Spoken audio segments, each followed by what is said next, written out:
This is a news program on to some location outside. I have no headlines, so here's some foot lines instead.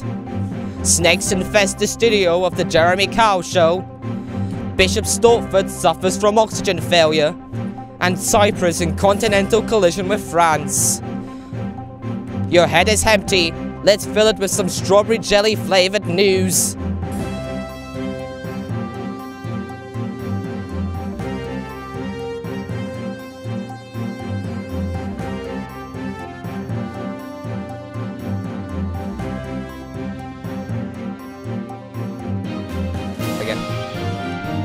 Good evening.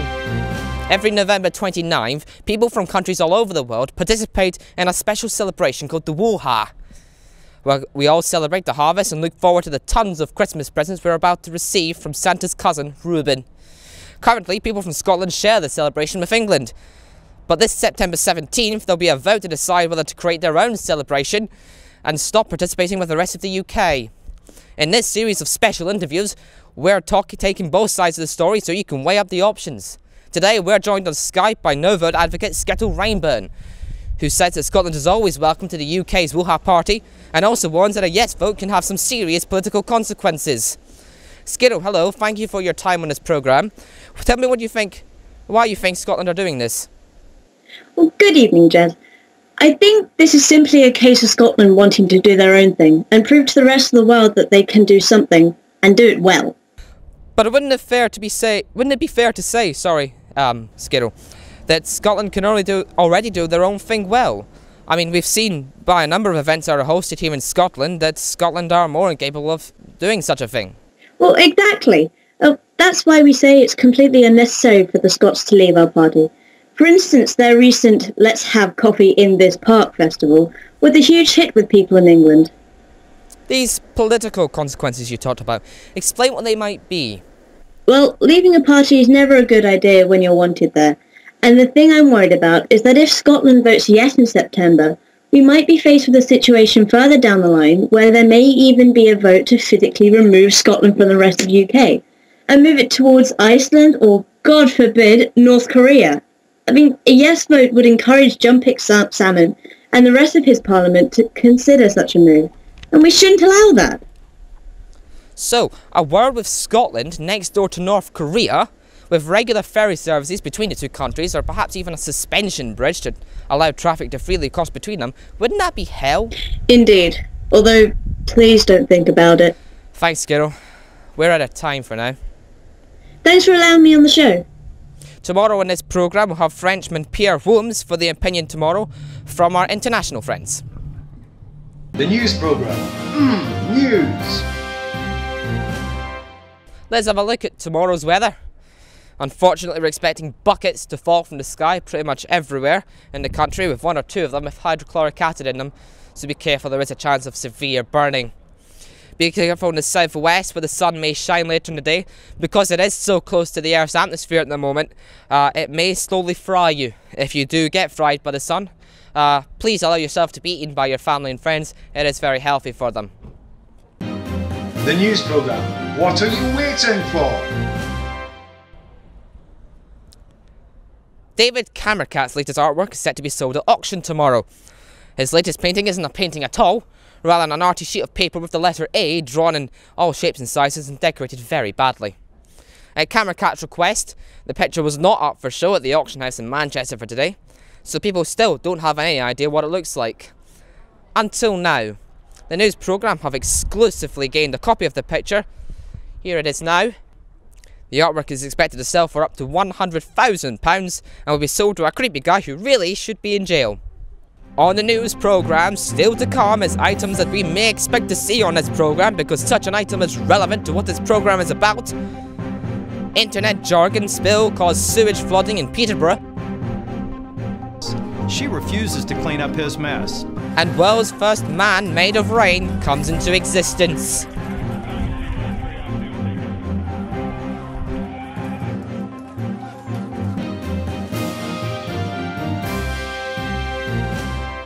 It's now time for the travel news, and for that we're going to the satellite T-Donkey, 36 kilometres above the United Kingdom of Great Britain and Northern Ireland, who will communicate via beeping.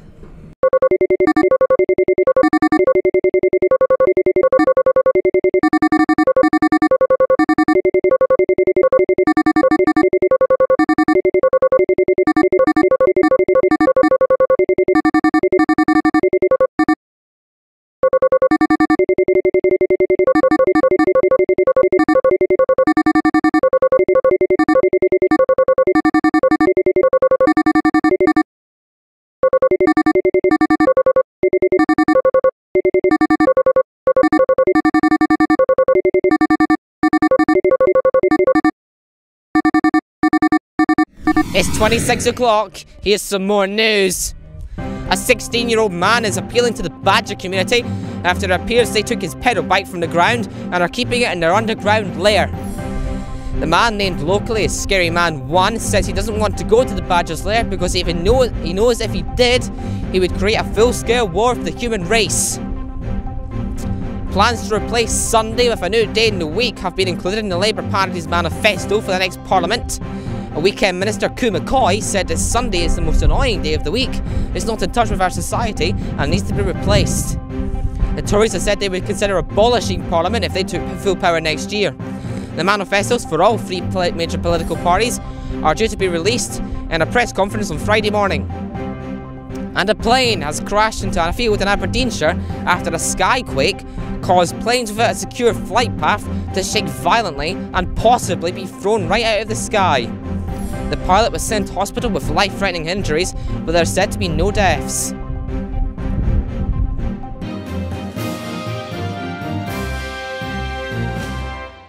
We were going to go to the business, but this happened just a few seconds ago to our youth correspondent.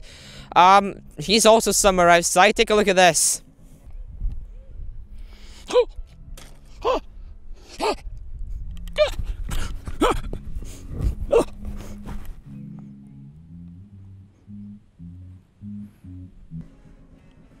And that breaking news is that our youth correspondent, Brian Moneyladder, has died. He was just 18 years old. The news programme said their deepest condolences to his family and friends, but most importantly to his goldfish, Peter. Time for a quick look at tomorrow's papers. We're too poor, so we didn't actually get any papers, so you'll have to make do with some drawings that we did to represent what the headlines are going to be. Yeah. The Guardian says it's looking for the parents of the child it looks after, with a special information leaflet on page 9. The Independent is referring to the Scotland IndyWooha referendum in September, declaring its support. If we look at the Daily Express, it has a picture of a cow pat printed on its front page, admitting that most of everything it says is bullshit. However, at the bottom of the front page, it does declare it is correct about its weather forecasts. And finally, the tabloids are all declaring scandals, probably in some sort of scaremongering attempt. Alright, I need some quiet so I can create a bracelet from nothing but thin air. Good night.